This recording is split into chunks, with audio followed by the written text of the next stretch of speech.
A paz do Senhor, sejam bem-vindos ao canal de Lições Bíblicas. Eu sou o seu irmão em Cristo, Davi Nascimento. E nós estamos aqui para estudar mais uma lição, a lição de número 6 do primeiro trimestre de 2024. Nós estamos estudando nesse trimestre sobre o corpo de Cristo, origem e vocação, natureza e vocação da igreja no mundo. E hoje, especificamente, nós vamos falar sobre igreja, organismo e organização. Nós vamos aprender aqui sobre algumas questões que têm sido alvo de debates, alvo de discussões, em um tempo em que nós vivemos que existe um número crescente de cristãos não denominacionais, cristãos que têm uma dificuldade de se relacionar com a denominação. Alguns contabilizam esses como cristãos desigrejados, né? Mas eu gosto do termo que o censo, né, do IBGE utiliza. O último que foi feito assim, de forma mais ampla é 2010, é muito antigo, era um número muito alto, praticamente maior, por exemplo, do que a denominação batista. Acho que, se não me engano, 7 ou 9 milhões, acho que é 7 milhões de cristãos não denominacionais, enquanto a Batista tem 3 milhões. E aí, se a gente considerar o fato de que são todos desigrejados, por exemplo, eu conheço alguns batistas e eu colocaria isso na conta, tipo assim, para cada batista que eu conheço, teria no mínimo 2 ou 3 desigrejados. Aquele cara que você não quer saber de congregar e tal. Mas aqui é mais no censo aquela pessoa que não se sente pertencente a uma denominação. É aquela pessoa que congrega com você 3 meses, daqui a pouco está em outra denominação, e aí daqui mais 4 meses ele já mudou, já foi para outra denominação. Ele não se apega tanto a certas organizações. E aí nós vamos entender que, a partir dessa lição, nós vamos perceber que uma coisa é a igreja, o organismo vivo, estabelecida por Deus, o que os pais da igreja chamavam de igreja universal. A igreja de um modo amplo, mais amplo, porque a gente tem essa coisa de considerar a igreja muito a questão local. E aí os pais da igreja até colocavam que a igreja, no seu âmbito local, ela pode cometer excessos, ela está sujeita a cometer excessos, ela é passível de cometer erros, porque é formada por pessoas falhas. Mas a igreja, no âmbito universal, no plano em que Deus estabelece ela, e ela de modo geral, que abrange a todas as nações, ela é imaculada. A noiva do Cordeiro, ela é imaculada. Às vezes nós cometemos equívocos no nosso âmbito local, mas nós precisamos lembrar que não podemos julgar a noiva do Cordeiro a partir de experiências locais e passíveis de erro de pessoas, porque o projeto de Deus contempla essa noiva, esse organismo vivo, essa noiva imaculada, a noiva do Cordeiro. Então, nós vamos ver algumas diferenças dessa questão de organismo e organização. O texto áureo está em Atos, capítulo 6 e o versículo 3, que diz assim: Escolhei, pois, irmãos, dentre vós, 7 varões de boa reputação, cheios do Espírito Santo e de sabedoria, aos quais constituiremos sobre este importante negócio. Nós temos aqui, na escolha dessas pessoas, e nós vamos ver na nossa leitura bíblica em classe, mais detalhado, mas aqui nós vemos nessa escolha alguns itens. Quando os apóstolos vão escolher esses diáconos, pedir para que seja escolhido pela igreja, os diáconos, eles colocam alguns requisitos.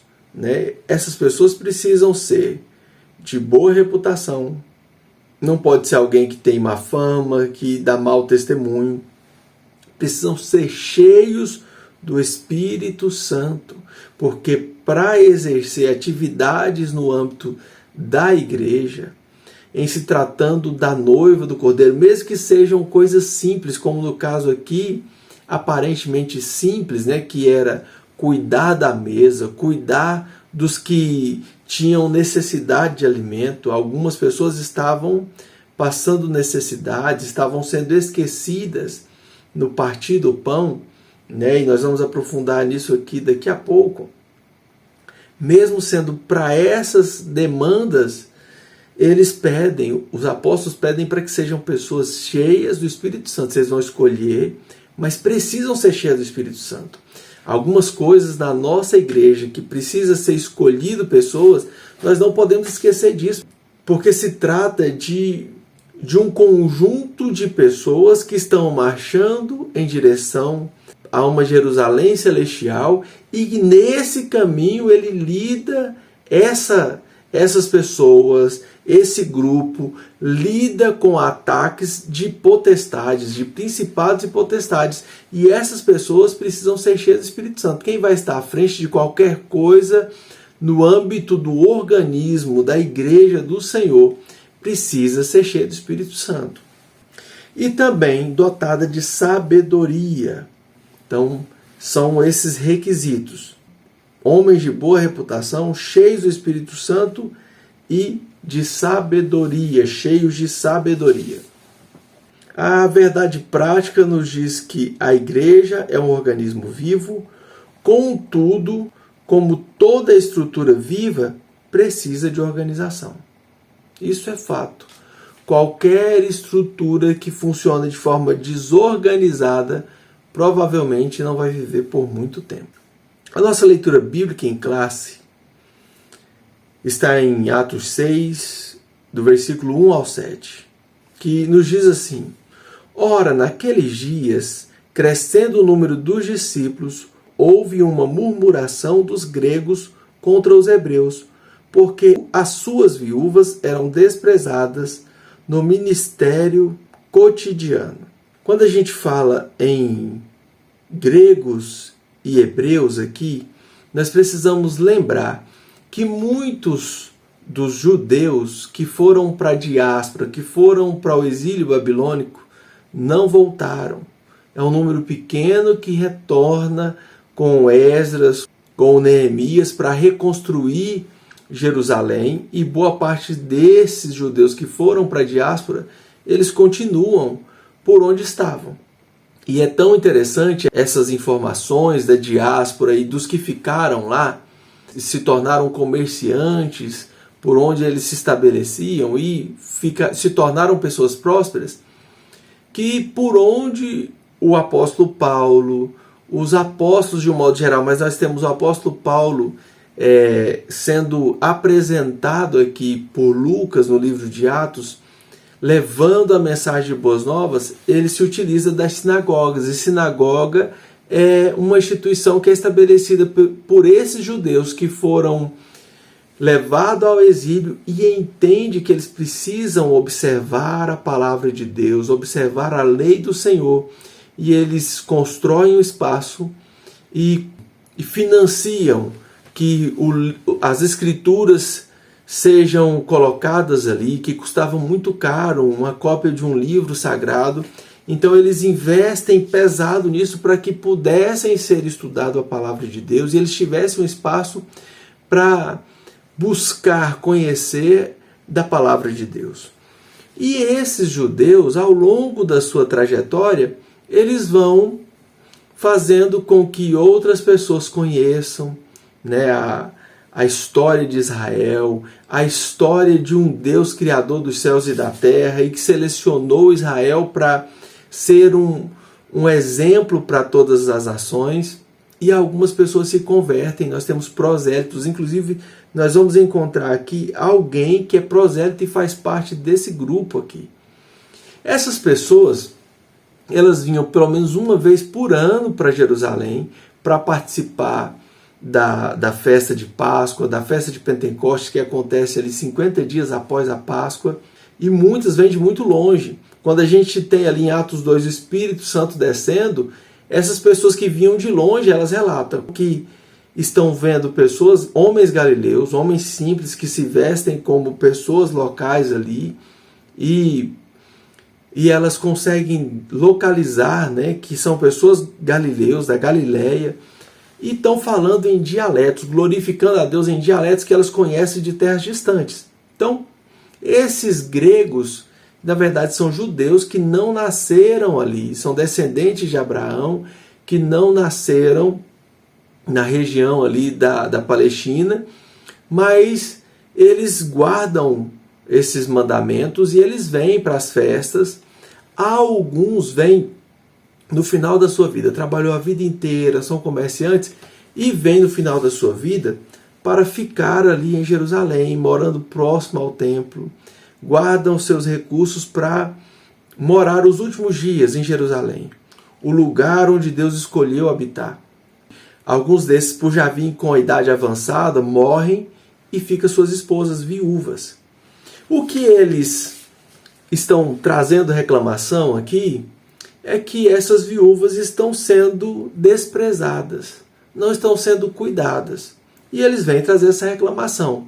Até porque alguns judeus que eram dali da região, os hebreus, que é colocado aqui como hebreus, alguns, ou os fariseus, principalmente da classe de fariseus, não exatamente dos cristãos, do pessoal da igreja, alguns de fora tratavam essas pessoas que vinham de lá como judeus de segunda classe. Primeiro porque o idioma oficial deles era o grego. Aqui em Jerusalém se falava aramaico. E enquanto se lia o texto bíblico, por exemplo, em hebraico, nas sinagogas judaicas, ali em Jerusalém, Judéia, os judeus que estavam na diáspora, que eram de origem grega, né, eles falavam em grego e sua leitura era na Septuaginta, tradução para o grego. E eles eram tratados com certo desprezo. Então eles já vêm calejados com essa situação, e nós sabemos que em igreja existem essas separações de alguns grupos que se sentem mais importantes do que os outros. O fato é que esses irmãos chegam até os apóstolos e falam que as suas viúvas estão sendo desprezadas. E aí, continuando aqui no versículo 2, o autor nos diz que: e os 12, convocando a multidão dos discípulos, disseram: não é razoável que nós deixemos a palavra de Deus e servimos à mesa. Ou seja, tem uma dificuldade, nós temos uma demanda aqui, e é justa essa demanda, só que nós, os apóstolos, nós não podemos parar de anunciar o evangelho para servir à mesa. Então nós, de fato, temos um problema e nós vamos achar uma solução para esse problema. Então é onde ele fala: escolhei, pois, dentre vós 7 varões de boa reputação, cheios do Espírito Santo e de sabedoria, os quais constituamos sobre este importante negócio. Ou seja, vai cuidar dessa situação das viúvas dos gregos, dessas viúvas que estão aí desamparadas. Mas nós perseveraremos na oração e no ministério da palavra. Os apóstolos entendem que eles precisam continuar se dedicando à oração e a anunciar a palavra. Se tem outras demandas, escolheremos alguém. Vamos escolher pessoas para atender essas demandas. Eu vejo muitos pastores, muitos líderes sofrendo porque existem demandas na sua igreja e ele está tentando resolver todas as demandas, e aí acaba deixando a desejar no que ele deveria estar sendo efetivo, que era no ensino da palavra, na ministração da palavra, buscando ao Senhor. E outras tarefas ele poderia sim estar distribuindo para pessoas idôneas, pessoas cheias do Espírito Santo, pessoas de boa reputação e pessoas sábias. Deus levanta pessoas assim. Versículo 5. E este parecer contentou a toda a multidão, e elegeram a Estevão, homem cheio de fé e do Espírito Santo, Filipe, e Prócoro, e Nicanor, e Timão, e Parmenas, e Nicolau, o prosélito de Antioquia. Então aqui nós temos um prosélito, nós temos várias pessoas, 7 no total, e um deles sendo prosélito. É interessante que todos os nomes que aparecem aqui são nomes de origem grega. São nomes de origem grega. Aqui são apresentados nomes gregos para 7 que foram escolhidos. Eu acho muito interessante isso aqui, porque vem gregos fazer um questionamento, trazer uma demanda para os discípulos que as suas viúvas estão sendo desprezadas. E o que a igreja faz? Escolhem pessoas gregas, de origem grega. Sabe por quê? Se depois houvesse reclamação, né? Peraí, as viúvas gregas estão sendo desprezadas? Então, se põe homens judeus para cuidar disso, eles iam continuar talvez reclamando. Dizendo, olha só, tá vendo? Escolheram aí, mas escolheram gente de vocês estão priorizando o pessoal de vocês. E aí a igreja sabiamente escolhe pessoas de origem grega. Inclusive um deles nem era judeu, era prosélito, era alguém que se converteu ao judaísmo e posteriormente conheceu a Cristo. Olha só, eu utilizo muito aqui na nossa igreja a seguinte questão. Quase todo mundo que traz alguma demanda, olha, pastor Davi, a gente está com dificuldade nisso, a gente poderia mudar isso, se fizesse isso, porque os adolescentes precisam de tal coisa, porque os jovens precisam de algo assim, porque o Ministério Infantil, o departamento aqui que cuida das crianças poderia fazer de tal e tal forma. Eu entendo da seguinte forma. Sempre que Deus nos incomoda com alguma coisa, Ele está nos incomodando justamente para que nós sejamos resposta de Deus para a situação que Ele nos incomoda.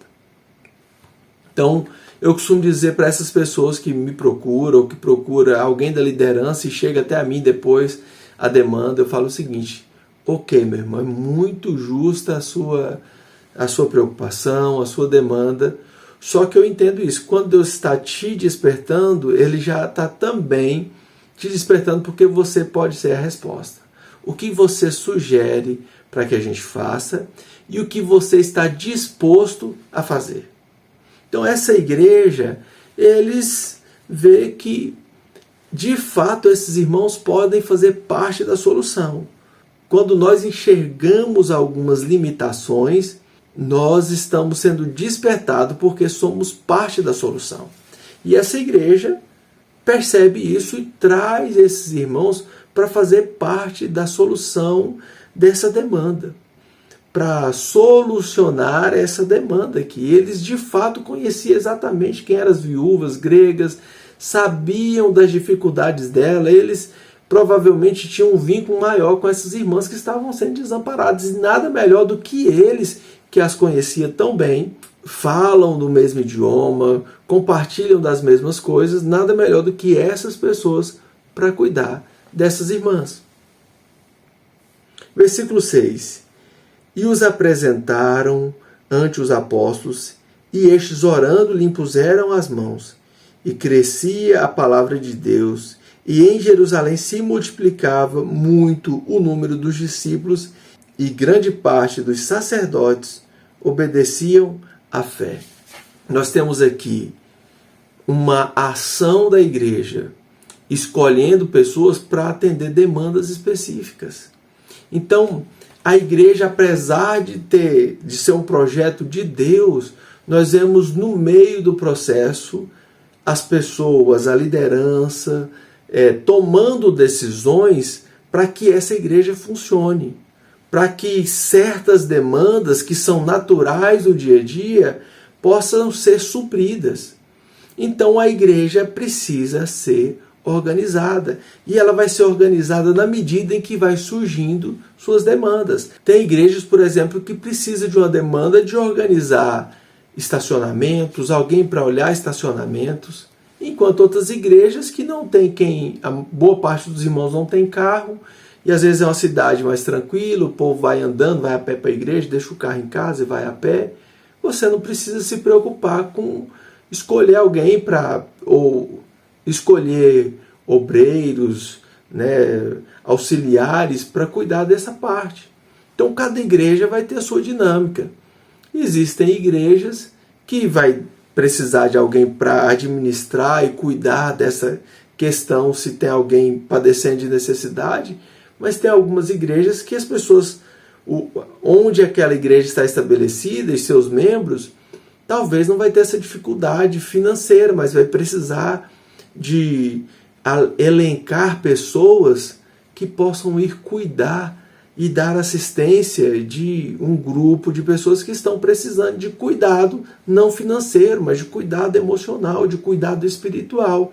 E a igreja precisa estar atenta e atender, né, essas necessidades que vão surgindo ao longo do caminho, que pode mudar de lugar para lugar. E isso entra na questão da organização. Cada organismo, de acordo com o local em que está inserido, vai ter necessidades específicas. Ok? Então vamos aqui aos tópicos da nossa lição. Feita essa introdução, né, vamos aos tópicos da lição. Nós vamos ver nessa lição a importância de uma organização para que as coisas não funcionem de forma desordenada. Talvez você teve a oportunidade de congregar em algum momento com algum obreiro que não era tão preocupado, que estava na liderança, não era tão preocupado com a parte de organização, e a igreja sofre com isso. Em contrapartida, quando existe muita organização, né, em excesso, a organização em excesso, ela também rouba a vida da igreja. Tem igreja que se torna engessada por causa de organização em exagero. Né? É tanta organização que, às vezes, não cabe o Espírito Santo, não cabe Jesus, porque é detalhinhos demais, muitos detalhes. E também nós vamos ver nessa lição 3 modelos de governo, os 3 principais modelos de governo. E aí você pode pensar, o que é modelo de governo? Normalmente, para quem está em um ambiente congregacional, quase sempre você está habituado com aquele modelo, né? E aí você pensa assim, só existe esse é o único modelo, mas nós vamos perceber que existem outros modelos. E aí não é questão de dizer qual que é melhor, qual que é o pior. Todos eles têm vantagens e têm algumas desvantagens. O fato é que, na forma em que a igreja se organiza, algumas igrejas escolhem, as igrejas escolhem como vão se organizar no seu modelo de governo. No primeiro tópico, nós temos aqui estrutura da igreja cristã. A igreja, ela é estruturada como um organismo vivo. A primeira coisa é isso. E isso não pode fugir da nossa visão, a visão mais próxima. E aí, quando nós falamos de organismo, o que vem aqui à nossa memória, inclusive a do autor, do comentarista, é o exemplo em que Paulo traz da igreja sendo um corpo. E aí nada melhor para a gente pensar o organismo vivo do que um corpo, né, que é dotado de vários membros, e membros que exercem funções diferentes. Então, a igreja funciona como um organismo vivo. Ela tem vida, né, não vida própria, porque a vida dela está ligada ao cabeça, que é o Cristo. Se o corpo ele perde a sua ligação com a cabeça, com o cérebro, ele vai morrer. Não é possível haver vida. Então, mas para que o corpo funcione, para que tudo funcione, cada membro vai exercendo funções específicas, né? Funções internas e funções externas. Por exemplo, para você se alimentar, uma mão não tem tantas funções, por exemplo, de funcionamento do corpo aparentemente. Mas se você não tiver como se alimentar, e a mão é utilizada para isso, para você cultivar alimento, para você colher alimento, prepará-los, comer, né? E a partir do momento em que eles adentram ao corpo, aí nós temos órgãos internos que vai processar isso aí. Nós temos órgão para bombear sangue, para trabalhar a questão de oxigenação, de oxigênio. E aí, é isso que faz com que o corpo funcione como organismo vivo. Nós temos aqui um organismo vivo. E a igreja é esse organismo vivo que tem diversos membros exercendo funções diferentes, todos para que o corpo funcione. Se algum deles não funcionarem bem, todo o corpo vai padecer. Todo o corpo padece quando algum membro não está funcionando de forma adequada. Quando uma parte desse organismo não funciona de forma adequada, todo o corpo vai padecer.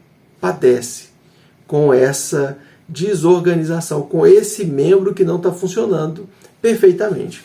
Só que em contrapartida, imagine um corpo que cada membro está funcionando do jeito que quer. Imagine um corpo em que o coração está sofrendo de arritmia, em que há uma obstrução na veia e o sangue não consegue ser bombeado para todo o corpo. Imagine um corpo em que o rim está parando de funcionar. Não funciona de forma adequada. Estou falando de um órgão só. Agora imagine um corpo em que tudo funciona de forma desordenada, bagunçada. Sabe aquelas pessoas que você está com problema no pâncreas, gordura no fígado, tem falta de ar, o coração não funciona legal, diabetes. Você deve conhecer alguém assim, você deve conhecer.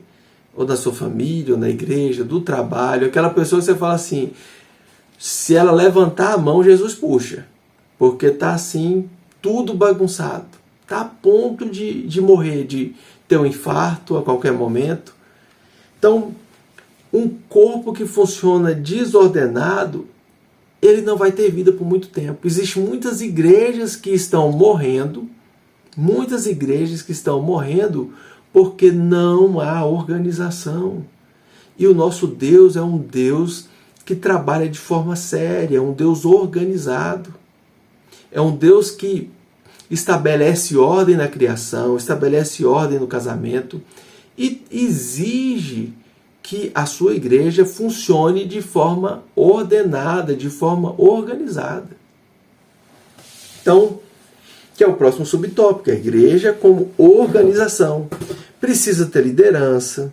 E aí nós vamos ver, por exemplo, em Atos, a igreja se organizando, se estabelecendo lideranças, presbíteros para cuidar de certos locais, de certas localidades, instituindo presbíteros, fazendo concílios, né, para definir, né, o que a igreja, qual direção que a igreja iria.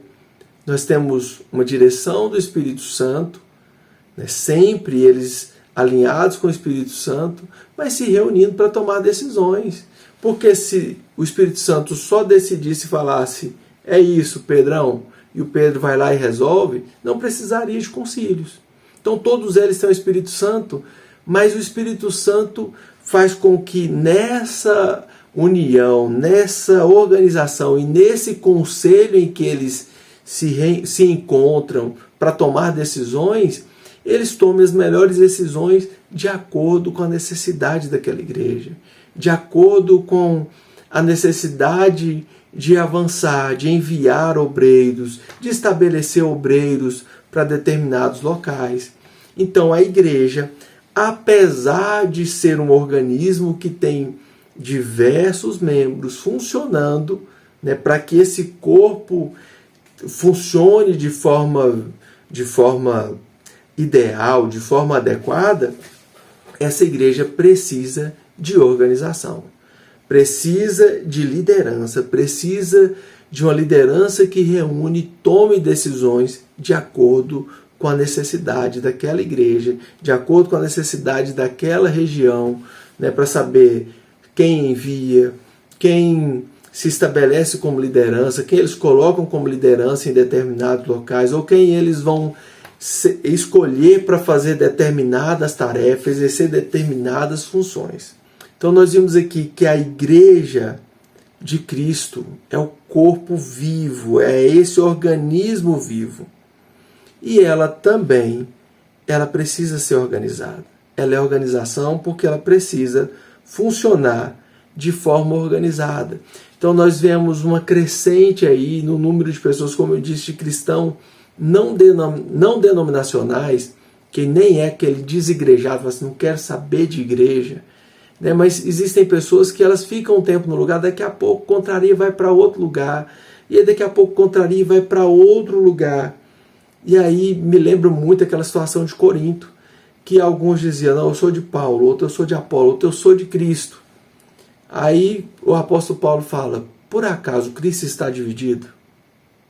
Por acaso Paulo morreu por vocês, Apolo morreu por vocês? Nós vamos criando certas aproximações e essas aproximações tendem a nos dividir. Nos aproximamos da forma como Paulo prega, da forma como Apolo prega. Ah, mas eu não quero me atrelar a nenhum desses. Eu sou diferente de todos, meu negócio é só com Cristo. Mas ele estabeleceu lideranças. É claro que essas lideranças, como o próprio apóstolo Paulo fala, um planta, outro rega, e Deus dá o crescimento. Todos trabalham para que o corpo de Cristo seja edificado. Todos trabalham pelo Cristo que deu a vida pela sua igreja. Todos são servos do Cristo. Um planta, outro rega, e Deus dá o crescimento. Próximo tópico. A igreja, um organismo vivo e organizado.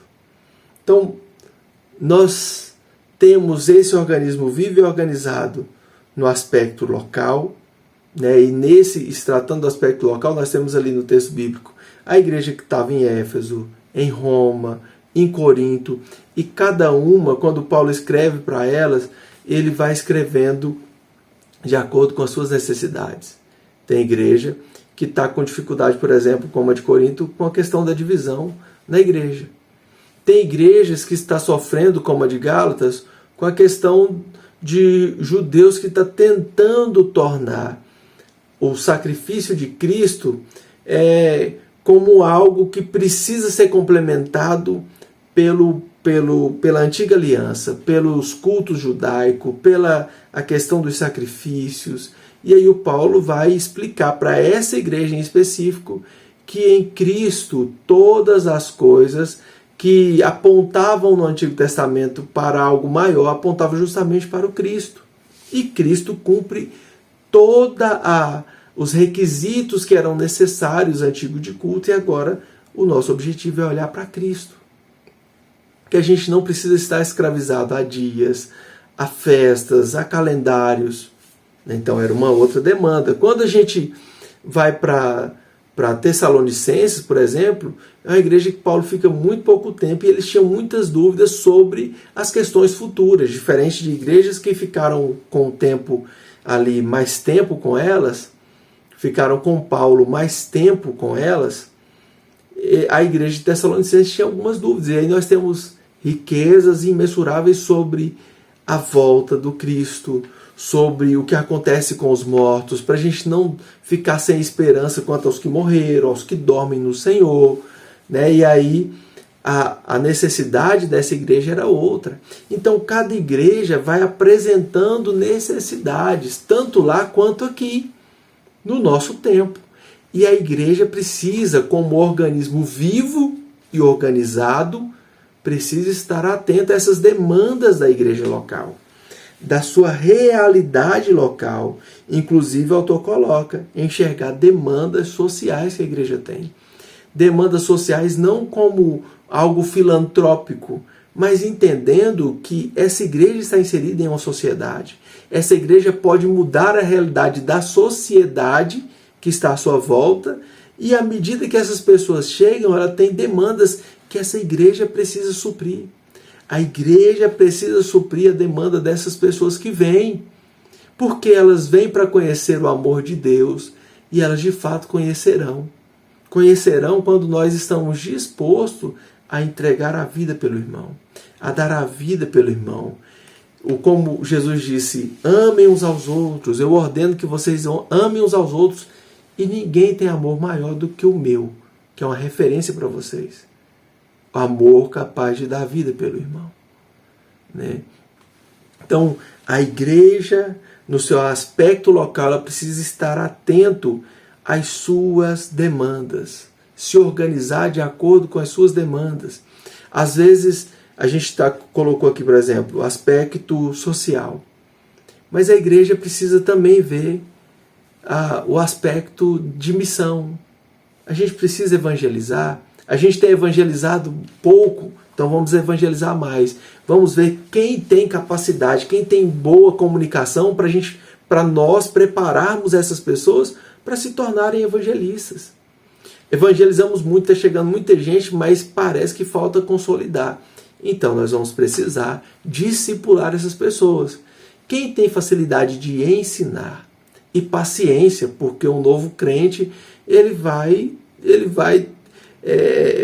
trazer coisas que às vezes você fala assim, meu Deus do céu, isso parece ser tão simples para mim, para essa pessoa está tendo dificuldade, essa pessoa está tendo dificuldades que eu não tive. Então alguém que tem paciência para discipular. Então a igreja, enquanto organismo vivo e organizado no seu aspecto local, precisa estar atento às suas demandas. Né? Precisa ser uma igreja que está sempre atento ao que de fato nós precisamos investir. Por exemplo, tem muito adolescente, o que nós podemos fazer para que esses adolescentes se envolvam? Eu vejo muitas igrejas que deram um salto gigantesco, colocando adolescentes para trabalhar na mídia, né? Tirar foto na hora do culto, para publicar. Eles dominam, o adolescente domina tudo quanto é rede social. Na nossa igreja aqui, tinha um menino que estava entrando na adolescência, justamente na época da pandemia, eu precisei de colocar alguém para fazer a transmissão. E eu tinha falado para o pai desse garoto, um garoto que tinha um diagnóstico de autista, e ele ficava o tempo todo na igreja no celular. Quando ia, no celular. E aí eu falei para o pai dele, eu quero convidar ele para fazer transmissão, ele gosta de computador, de celular, a gente vai utilizar ele aqui com tecnologias. E ele veio por causa da tecnologia, meio sem jeito. Na primeira transmissão, que era só transmissão, não estava tendo culto presencial, era só online, eu peguei, entreguei o computador na mão dele e falei, se vira aí. Ele já tinha passado uns vídeos para ele assistir, como que se fazia a transmissão. E aí eu falei, se vira aí, se precisar, você me chama. E ele não gostava de conversar, tinha uma dificuldade para conversar com as pessoas. Aí eu vi que estava travando alguma coisa, eu ia lá e falava, está precisando de alguma coisa? Ele, eu estou com dúvida disso, isso aqui não deu certo. Eu falo, tenta assim, faz assim. E ele começou a fazer as primeiras transmissões, isso em 2020. Pasmem, meus irmãos, um menino com diagnóstico de autista, que não se comunicava, totalmente mais focado em si, fechado em si. Esse menino hoje não falta um culto. Esse menino se comunica muito bem, dá palavras nas reuniões de adolescente. É um garoto que quem olha fala assim, ele não tem diagnóstico de autista. Não tem sentido. Depois tiveram que refazer os testes para ver que ele tinha, sim, de fato, o diagnóstico, mas ele tá dentro do espectro autista, mas esse menino ele conseguiu desenvolver de tal forma que ele conversa hoje com qualquer pessoa. Ele chega e se comunica bem com qualquer pessoa. Ele é um garoto que não falta um culto de oração. As reuniões que tem, por exemplo, a gente tem reunião de mulheres, ele está lá na reunião para ouvir a palavra, mas ele também está lá para colocar as coisas na projeção, né, para servir. É o melhor diácono que nós temos hoje.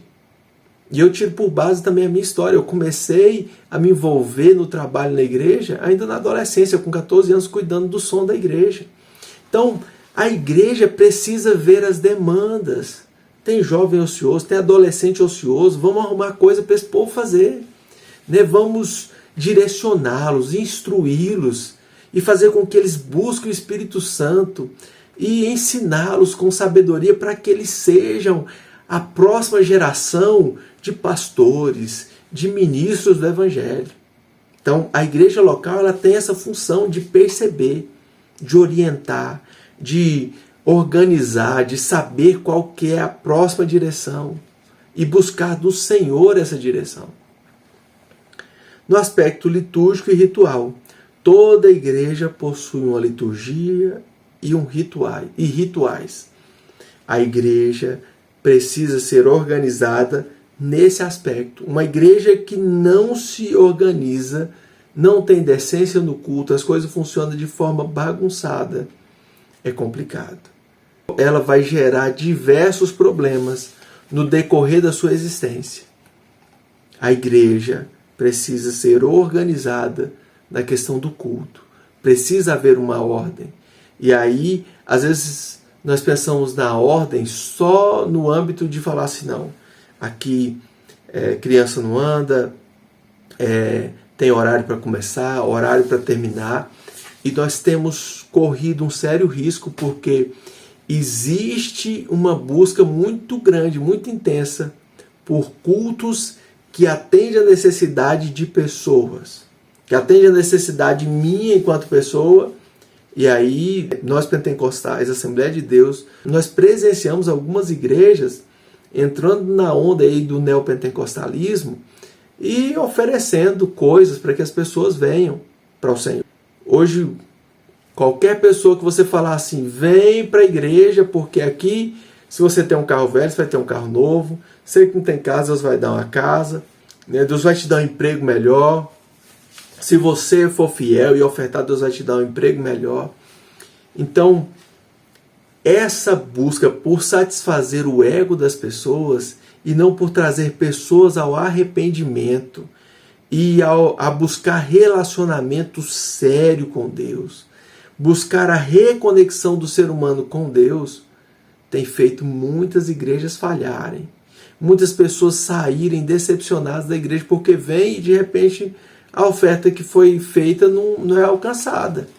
Pasmem, o número alarmante de pessoas que estão indo para as religiões de matriz africanas, boa parte delas vem de igrejas do movimento neopentecostal, porque vem com esse atrativo de que vai receber alguns benefícios e quando não conseguem, alguém diz, olha, lá nas religiões de matriz africana, se você fizer tal oferenda, oferecer tal coisa e fizer tudo certinho, lá pode ser que você ganhe. E elas vão. E elas vão. Porque estão buscando satisfazer os seus desejos. O apóstolo Paulo, inclusive, recomenda a Timóteo, né, que nos últimos dias as pessoas buscariam ouvir doutores que falassem coisas que agradavam o ouvido. Então, nós precisamos, enquanto igreja, enquanto no aspecto litúrgico e ritual, nós precisamos estar atento a isso. A que tipo de canções nós cantamos? Canções que exaltam a Deus? Canções em que nós damos louvor a Deus? Ou canções que buscam satisfazer as nossas prerrogativas?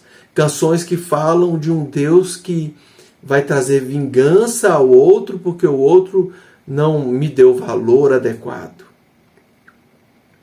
Nós precisamos estar atentos a isso. Que tipo de palavra nós estamos anunciando?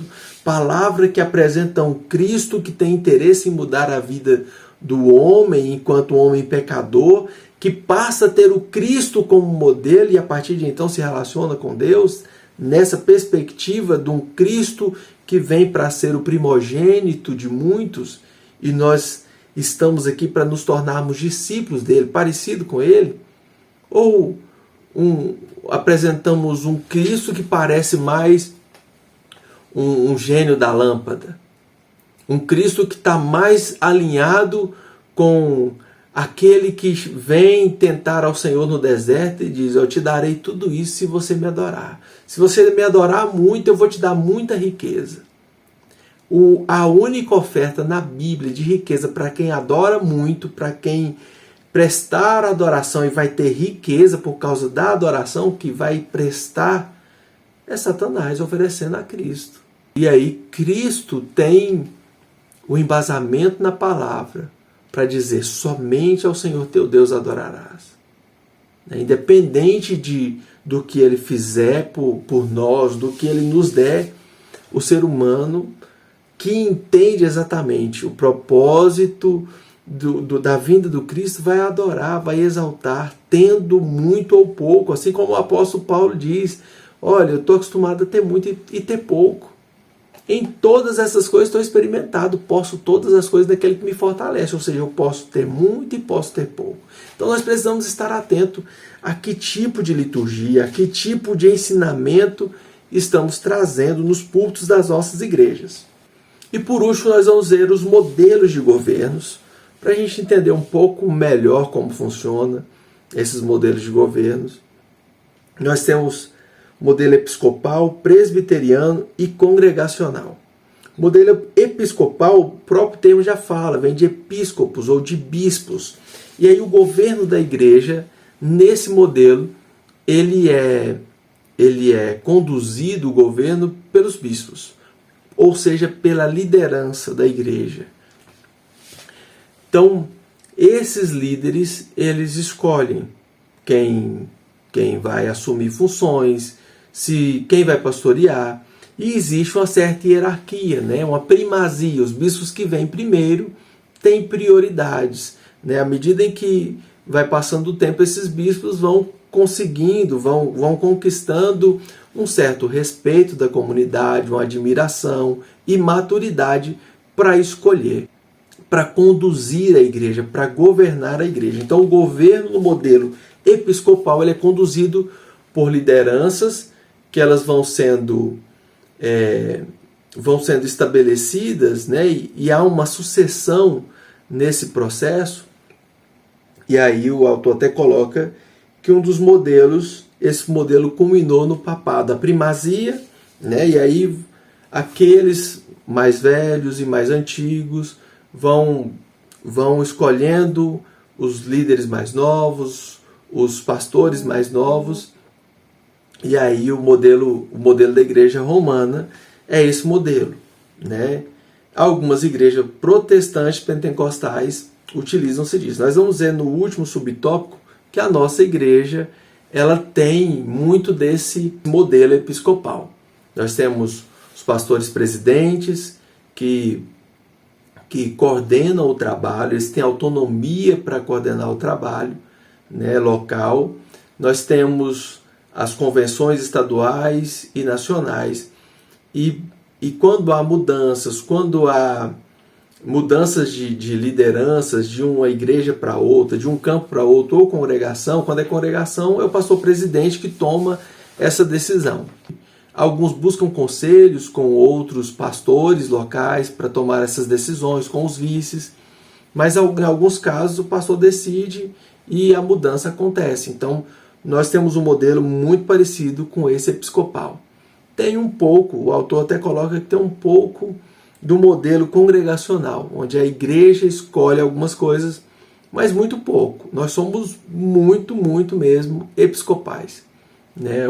A liderança, nós entendemos de fato que a liderança ela foi estabelecida por Deus e ela tem liberdade para que tome suas escolhas. E boa parte das escolhas que eu já vi nesses 41 anos de Assembleia de Deus são escolhas bem feitas, né? Deus dá sabedoria a esses líderes e as escolhas que são feitas normalmente dão bons frutos.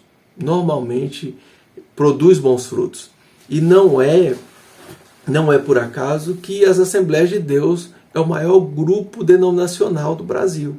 É a igreja que mais cresceu no Brasil, fruto dessa liberdade que os líderes têm para estabelecer alguém que não tem formação ainda, que é um presbítero, para tomar conta de uma congregação. Começa um trabalho e um presbítero fica ali tomando conta, né? Às vezes com pouco conhecimento, enquanto os outros modelos esperam que a pessoa vá para o seminário e se prepare.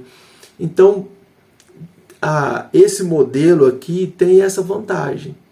Principalmente nas convenções das Assembleias de Deus, fez com que a igreja avançasse bastante. Nós vamos ter alguns problemas, né? Que às vezes um obreiro muito novo, muito imaturo, vai gerar alguns problemas, mas ao longo do tempo a igreja vai sendo tratada, sarada, a liderança envia um outro obreiro mais experiente e Deus vai trabalhando de acordo com a necessidade de cada local. Então, esse é o modelo episcopal.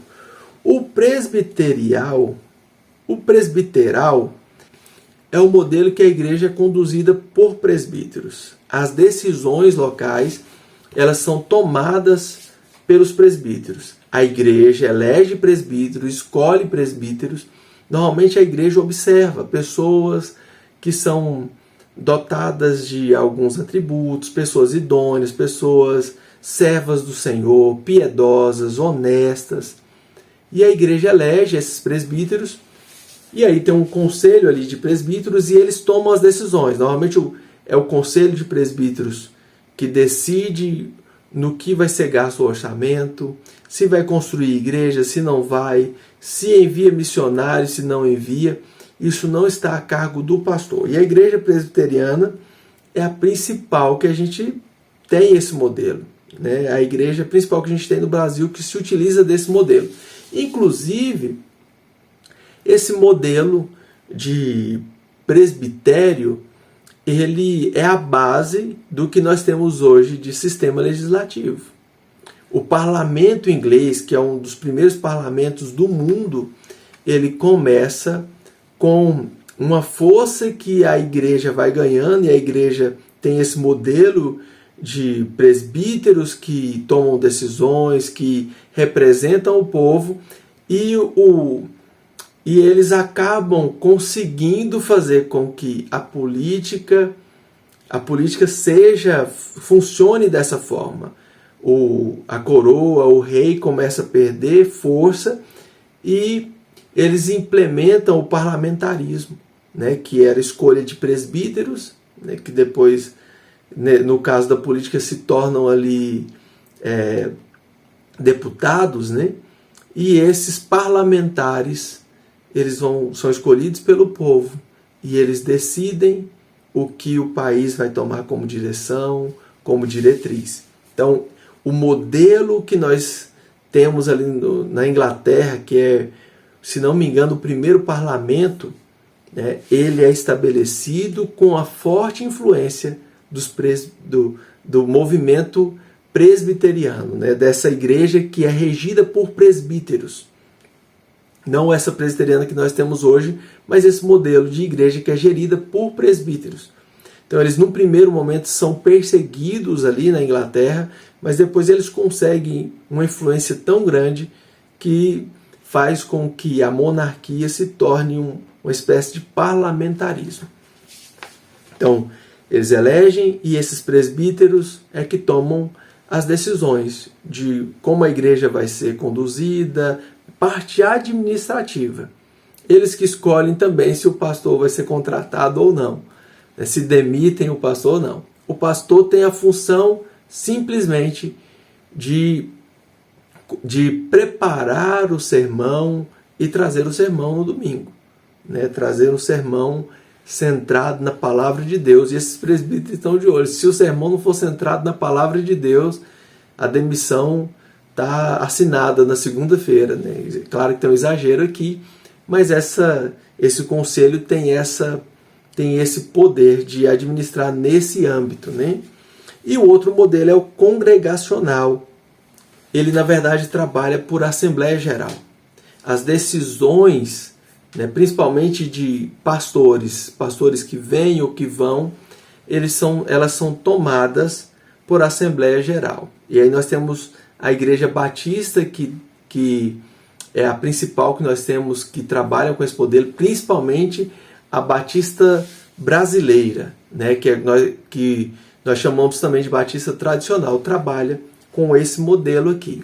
Normalmente, todo ano existe uma votação para saber se o pastor fica ou não. E o pastor, se tiver 50% mais um dos votos, ele fica, ele permanece. Caso queira, caso tenha interesse. Tem até um caso de um pastor aqui na nossa cidade, que uma igreja grande, muito bem estruturada, ele por diversos anos, ele obtinha ali em torno de 75% a 80%, e teve um ano que ele teve 70% dos votos, e os 30% de rejeição dele incomodou, e ele pediu para não ficar mais, e ele saiu, e veio outro pastor, ficaram um tempo escolhendo pastores, os pastores vêm pregar, eles ouvem, existe um grupo ali de diáconos da igreja que fica administrando, mas quem decide de um modo geral é a igreja como um todo. Todos os irmãos votam.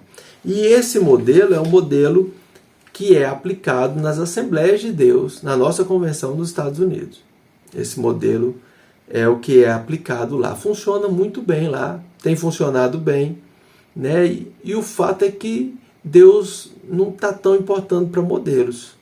O importante é que nós estejamos dispostos a fazer a obra. Independente do modelo de governo, nós não podemos usar isso como desculpa.